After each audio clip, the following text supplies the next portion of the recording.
ચોખા રમાડવાની જે પદ્ધતિ હતી આપણી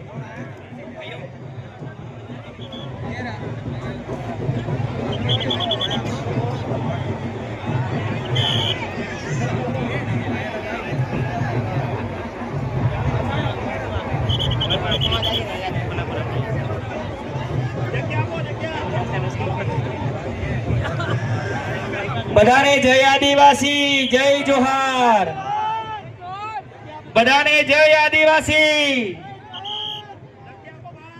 ચોખા રમાડવાની વિધિમાં વર કન્યા સિવાય બાકીના 12 રહેશો તો સારું લાગશે। પછી બધાને હું નાચવાની પણ રજા આપી દઈશ।